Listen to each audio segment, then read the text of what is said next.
Part of the things the Gowon did to cause more death in the Igbo land was to take all the money deposited in the bank by the Igbo'S, all our money, and gave us only 20 pounds.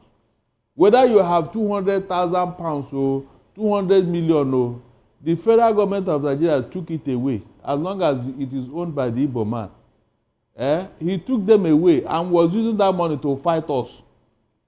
What does that tell you? If it were today's world, what they did in the South was genocide. It wasn't a war.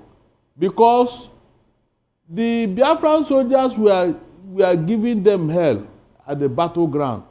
Instead of them to battle them, they went after the civilians. Innocent civilians, women and children.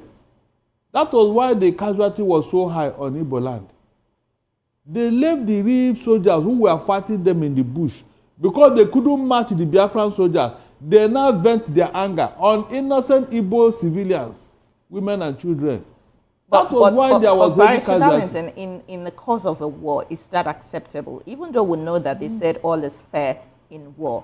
But no, is that action acceptable? That's why we are complaining. Yes, that's why we are. It's not fair. Under the Geneva Convention, you are not supposed to do that. Okay. Go and look at the recorded history of what happened. Women and children who were hiding in a church in somewhere in Onitsha, they slaughtered all of them. Frederick Forsyth said at least over 300 people that he saw. The Nigerian military did that. Military, yes, slaughtered all of them. And even Benjamin Adekunle, the Black Scorpion, he was boasting on how he was cutting down women and children in Igbo land. He was boasting.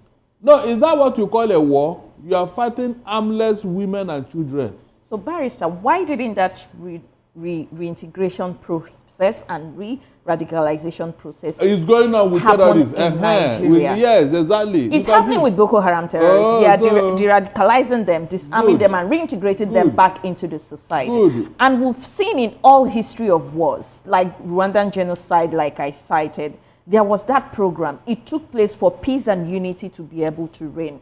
Looks like it's some kind of closure for the people who suffered in that crisis. Why didn't that happen in Nigeria? No, you should be asking Gowon. Position to do that, but he did not. He did not. So what is he telling me now? This is a man who would have taken care to heal the wounds, but he did not. Now he's telling us it was necessary. It was not necessary. On what ground? Why didn't anybody, even in democratic system, when former President Olusegun Obasanjo came in 1999, Jonathan was there, Buhari was there, even the current president now, why haven't any head of state or any president taken any action for that? Because of what? Propaganda, disinformation. Promise, since that war happened, it had been recorded through propaganda that the Igbo'S started a civil war, that we wanted to disintegrate Nigeria. Until IBB's good, until IBB wrote a book. You can see what we're talking about. So shame is on them now, including Gowon. This thing you are telling me now, Gowon have not deemed it fit to discuss what is going on in Plateau and Benue as of today. His own state, Plateau.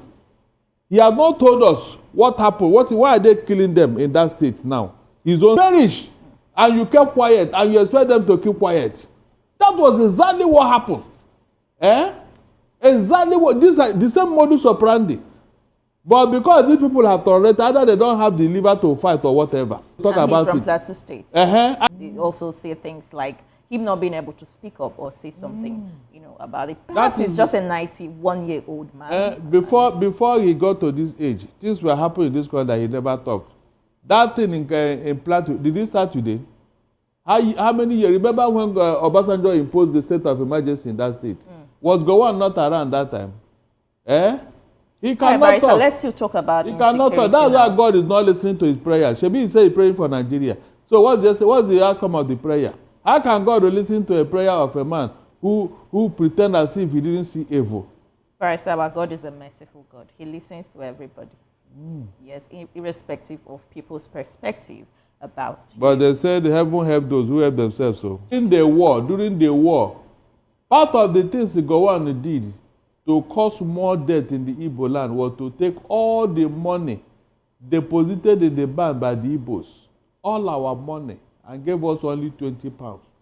Whether you have 200,000 pounds or 200 million, the federal government of Nigeria took it away as long as it is owned by the Igbo man. He took them away and was using that money to fight us. What does that tell you? If it were today's world, what they did in the South was genocide. It wasn't a war. Promise, it should start from him. Yes, show example. All these hypocritical statements have been making over the years. So what do you want Gowon? It doesn't add up. What are you expecting? He promised the Igbo'S 3R. Okay, which are? Yes, the 3R, the promise after the war. What are the 3 R's? Help remind Nigerians. That the Igbo'S are to be reintegrated, rehabilitated, and restored. Has it done like usually what happens after crisis in different countries. Rwanda did that. They even had a judicial panel where reconciliation people confess their sins, they judge them and all of that. So people could move on. Even the people he claimed that they did whatever, has he called out any of them? You saw what Babangida wrote in his book. That Gowon could not stop the killing of the Igbo. That's what caused the war. The man is a player. He knows what happened. He couldn't stop the killing of Igbo's in the north. In the north, yeah. Because every day we were receiving headless bodies of our kids and kin in the north. They were shipping them home. So that was one of the reasons that spiked that war then. Do you expect us to keep quiet? Gowon brought that war upon the Igbo'S. He did it. Either he deliberately did it or he was instigated to do it. How did he bring the war? Of course, by doing what he did. By not protecting the Igbo'S in the northern part of the country. Of course. And even while this thing was going on, why did he take all our money with Awolowo? All our money in the bank, did they not take it? Going on in Plateau and Benue as of today. His own state, Plateau. He has not told us what happened. Why are they killing them in that state now? His own perish. And you kept quiet and you expect them to keep quiet. That was exactly what happened. Exactly what this is the same modus operandi. But because these people have tolerated, either they don't have the liver to fight or whatever. All right, so let's move on to other stories. So I thank God it's happening under Gowon's nose. I expected him to talk about it. He's from Plateau State. I said I expected him to talk about it. A lot of Plateau citizens are quite not, will I say, not really happy with him, because every time we have this crisis and killing in the state, they also mention his name, and they also say things like him not being able to speak up or say something, about it. Perhaps he's just a 91-year-old man. Before he got to this age, things were happening in this country that he never talked. That thing in Plateau, did it start today? How many years? Remember when Obasanjo imposed the state of emergency in that state? Was Gowon not around that time? He cannot talk. So let's still talk about he cannot talk. That's why God is not listening to his prayer. Shebi, he said he's praying for Nigeria. So what's the outcome of the prayer?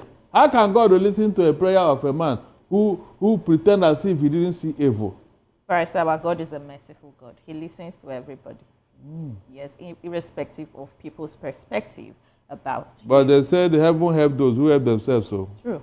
So Barrister, let's talk about how the former chief of army staff, Tukur Buratai, narrowly escaped death on Friday. His convoy was attacked, and they are fingering Boko Haram insurgents of being responsible in Borno State. Ironically, he was former chief of army staff, Barrister Darlington. Even though during his time there were lots of insecurities, now targeting his life, that is personal. If it has gotten to the point where prominent people in the country are not able to, travel freely or do things or associate or socialize freely, there is a problem in Nigeria. It's more than a problem. They say those who ride on the back of a tiger always end up in the belly of the same tiger. Is it not true? It's playing out. When Buratai was there, pretending as if he's fighting his God, meanwhile he was lining his pockets. The money they gave him to fight his security was usually to line his pockets. Bought houses in Dubai, and when they asked him, he said, it's my savings. I said $1.5 million as at that time. Go and see the exchange rate. And I asked myself, I said, come.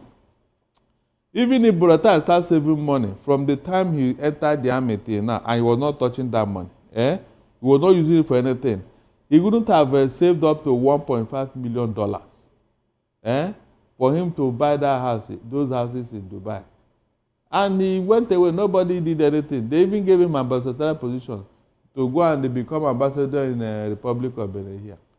So Barrister, one of the key points of this story is that this ambush happened near a military base in Borno State. Remember, there was a time insurgents attacked military. In fact, they frequently attack military bases. You said there was a time. There are many times. So it looks like even the military are some kind of powerless in this issue or whatever is going on. And we've seen younger soldiers, lower-ranking soldiers, accuse the head or the army chiefs of corruption, of not being able to equip them and sending them to the field with less equipment, Barrister Darlington. But we know that security tops our budget every year. For the past decades that we've been having issues with insecurity, security keeps topping our budgets. Let's say we'll have equipment, we'll keep topping on equipment to buy, finances are there. So what is stopping the curbing of insurgency in Nigeria? My dear, we no longer have the military. The military we have now are no longer the military of you. These people are in bed with politicians. They are sacrificing human lives for their own selfish interests. We have seen our soldiers, the real combatants in the field, who have complained severally about ill-treatment and all that. Sure. So what happened to their Oga, their line manager who collects this money? So why hasn't the federal government, weighed into this, whatever is going on? All of them are complicit. Or is it that they do not have the power to do that? I said all of them are complicit. The administration is afraid of the military. And so they have allowed them to do whatever they like. That's why these things are happening. How many times have we called it to probe the military and the money we are giving them, what they did with it? Nobody have the guts to do that. Because a lot of accounts will be opened. That's the truth. A lot of accounts will be opened if you start probing the military and what they are doing in the name of fighting insecurity. Can you just imagine a Nigerian military being gunned down by terrorists? Ragtag terrorists. And you are still talking about the Nigerian military. No, we used to have them, not now. I'm not joking. Look at all of them, all the so-called chief of army staff. What are they doing? Just talk. No action. The only man that wanted to work, Biafra, he died in a mysterious plane crash near Zaria. This was a man who was ready to deal with these terrorists. But for whatever reason, he died. So since that time, is that not when these guys now grew up in leaps and bounds? Look at Nigerian military telling us that we'll soon get to Toju Bello. That man that have given Nigerian military hell. And he's not even from Nigeria. Every time they'll be talking, we are going to get him. We are going to get him. We know where he is. We'll soon get him. For how many years now? Toju Bello has been operating. Yet, the Nigerian military cannot pick him up. They won't even gun him down. This was the same thing they were doing with, what is it called? The man that took over from Yusuf Mohammed, the Boko Haram chief. Every time they have killed Shekarau. Until ISWAP now gunned him down. Nigerian military told you that they have killed him 5 times. Every time. We have killed Shekarau. The following day, the man will resurrect again. And he will make a video. Of a, mockery of the Nigerian military. So you want me to believe in such a military? Please tell me. In a Senate class, they should sack all these people and recruit people who are serious, who want to do this job. All right, Barrister, let's still talk about Nigeria now. We'll dive more into politics now. Alin Dume, who is the senator representing Borno South Senatorial District in the upper chamber, has condemned the All Progressive Congress governor's sweeping endorsement of the president for re-election. He stated that things are very bad in the country. And there was a statement he made. He said, I'm quoting him, that I pity Tinubu in 2022. He said, I pity Tinubu, 22 PDP governors endorsed Jonathan, yet he lost the re-election. This is about 2027. However, some people are saying that the president now, President Bola Ahmed Tinubu, has learned from what happened to the former president, Goodluck Jonathan. So he's now going to appoint an INEC chairman who is not going to do his bid come 2027. Are you going to see that happen? Or can we again in Nigeria see a Jega happening again, or a Jega's move happening again in 2027? In order to analyze this particular issue, I want to advise those praising Tinubu to high heaven. praising him for what he is not. They said he's an experienced politician. Listen very well. Listen very well. Oh. I said I want to advise him. Thunder does not strike twice on a particular spot. You see this thing they did in 2023 and got into power. It will not happen again in Nigeria. You think I said it will not happen. Except, what is going to change? I said except they're expecting trouble. I'm not joking. You cannot. Are there going to be more electoral reforms? We saw electoral reforms that didn't happen in 2023. Let me tell you. We saw INEC give excuses why they couldn't transmit result live. We saw them giving an excuse why they couldn't use the beavers and all of that. No, if they have even used the electoral law that we have today, we can get a free and fair election. That's what I'm saying. But what I'm saying that they did not use it. So it's not about electoral reforms. The one we have on ground, we use it. Because it was only presidential election that we had a glitch. Other election, no glitch. Why was had cyber attacks, more than 10,000 cyber attacks. So why was that so? Why was it so? So what I'm saying is that such nonsense will not, nobody will accept such nonsense again. No, I'm not joking. You see all this thing that Tinubu is thinking that he's so powerful, nothing will happen. They not have told you that if you rig this election in 2027, there will be no Nigeria. Right, so talking about the North now, there is a president's special advisor that just resigned from his cabinet. His SSA on public affairs, Aliyu Audu, has resigned, and he's citing disagreement on APC's one-party system. That he doesn't agree on what APC is trying to do for the one-party system and trying on parties. So that's the reason he gave for his resignation. But when we said it here, some of his sycophants said that there's nothing like that. It's like you are. So this is like the second SSA who is resigning. We'll remember the brother Baba Ahmed. Yes, Baba Ahmed resigned, and this person now has also resigned. And these are not Northerners. So these are not Northerners. So that will tell you what is going on. And you are telling me that these kind of people, they will allow you to rig election in 2027. There are also Northerners who are supporting the president. Of course, how many are they, and who are they? And when the chiefs are done, they will do the needful. By the time they go to their mosque on Friday, a day to the election, the story will change. You don't know what they did to Jonathan. No, by that, because the election will always be on a weekend. So by the time they go to mosque on Friday, the story will change. You quote me, because I have studied how they operate and I know what they are going to do. If this nonsense continues, because the way Tinubu is going about this, my dear, it irritates me seriously. For a man who claimed that he fought for democracy, should he be doing what he's doing in office like this? Should he? Look at that. He said, go and sweep them into APC. Can you just imagine? So that what will happen? IPOB has joined. Everyone that joined, what are they joining? People are expecting the suspended Rivers governor to follow suit. So, the question is, if you join, will that bring succor to Nigerians? He's interested in making sure everybody enter APC. At the end of the day, what happened? APC will implode. Because when you eat the food that belongs to you and me, your stomach will swell up and even burst. That's it. You can't eat what belongs to you and I at the same time. You can't. Your stomach will burst. So by that time, you now ask, what have I done? I'm sure he's not thinking. He's not thinking ahead. He doesn't know what is in the offing. All this noise about whatever.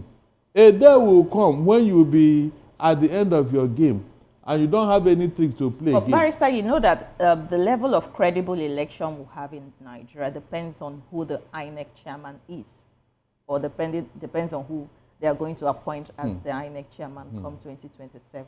That would determine if the election is going to be credible or not, or is going to be used business as usual. But we'll see how that turns out. You mean this INEC chairman now, the person that is coming in will not learn any lesson from him, Abi? He may even be the one to bear the brunt, because Nigerians are angry. So the man that is coming should not carry the problem of somebody. In somewhere in South Africa, was it not in Mozambique or Zimbabwe or Zambia? A woman INEC chairman there was beating black and blue for messing up the election. It's on record. We discussed it here. They beat the living daylight out of her head. because Nigerians are too peaceful and all that. That is going against the law, being violent. Really? So the violence they visited on the people, which one is worse? You took away the destiny of a people, the mandate of a people. Which one is more violent? In Nigeria, we'll see cases where thugs attack people, peaceful voters here in Nigeria, and no, they don't bring them to justice. Really? Okay. But it doesn't make it right. It doesn't make it right. Yes, sir. Oh my dear, no. Look, if you want peace, prepare for war. I've never seen anywhere in the world where people got peace on a platter of gold. You have to fight for that peace. And that could take lives of people. Well, we do not want that. Since the government doesn't want to do the right, like this thing that's going on in Benue and Plateau now. I said, is that not enough to cause promise? No, it's good when you are killing me, Abi. But when I react, you said I'm causing problem. Are you serious? Okay. All right, so let's still talk about elections now. And INEC, the Social Economic Rights and Accountability Project, has called on President Tinubu to review his appointment of resident electoral commissioners. Yes, several of whom they are alleged are members of the All Progressive Congress. Of course. So if people who are partisan are chairmen or are rec chairmen, how are we going to see a credible election? When we know that you already, your thoughts or whatever you're going to do, it would be one-sided. How are we going to see a credible election come out in Nigeria? This is why... Same thing I was talking about, that it depends on the INEC chairman. And it depends on INEC itself. As an independent body, are they going to be thoroughly independent come 2027? Now, this is why the opposition should be up and doing. These discoveries by Serap should be looked into. The opposition should be kicking against this thing, even go to court against it. Yes, that's what they're supposed to do. It's not enough to keep quiet, saying that it does not matter, it does not matter. Because the man that put them there have a purpose and a reason for putting them there. They are going to do his bidding. I'm not joking. They are going to do his bidding. And now, by the time it is done, they will now give him a victory that he did not deserve. So the opposition should look into it, because it is their call. If they allow it, then no problem. But we are pointing it out now. The opposition should kick against appointing INEC residential electoral commissioners in states who are partisan, who are APC members. They should kick against it. We have so many credible Nigerians all over the place, including university lecturers and all that. People that we know are not a partisan. They are all over the place, but they will not appoint them. So what are you now trying to do? And you are telling me you are going to conduct a credible election. We saw all the places where we have partisan rec members. You saw what they did because they were partisan. You saw what they... So are you waiting for it to repeat itself? Go to court against it now, opposition. Go and challenge it in court. Let it be on record so that tomorrow you use it against any outcome of any election. That's the truth. All right, Barrister, before we quickly wrap up, I want us to look at what the National Reorientation Agency, NOA, is saying, that the president's subsidy removal has helped Nigeria build 4 roads. The Renewed Hope infrastructural projects mapped out 40 roads, I beg your pardon. They listed a whole lot of things that subsidy removal has helped Nigeria gain. And they said it ended Nigeria's hoistic financial drain of over 84 billion naira. Yes. So they listed a whole lot of things. I wish we have time, but let me just take some. They said subsidy saving helped the Tinubu's administration clear 7 billion foreign exchange backlog owed by foreign airlines and businesses, which previously ranked Nigeria highest globally in outstanding FX obligation. Right, so that's a 1 point. They also said that despite service obligation, the forex intervention rose from $35 billion in May 2023 to $38.9 billion in March 2025, which is a good thing. They also said that the subsidy helped Nigeria's capital expenditure rose from 23.96 trillion in the 2025 budget. So the budget in 2025, our capital expenditure added up to 10 trillion naira, and that is all thanks to subsidy removal. But I'm not sure that Nigerians know where these 40 projects or roads construction are going on, but if it's happening, it's a good thing. That means there is something good about subsidy happening. Barrister Darlington. Please. The Abia State governor also lauded the president that he's doing something wonderful in his administration and he should continue doing what he's doing, even though he's of the opposition party. What do you expect? No, tell me, what do you expect? When governors are the ones now benefiting from subsidy removal? On increased federal allocation. Even at that, Tinubu did not tell her that when I remove this subsidy, the benefit, I will give the benefit to the governors.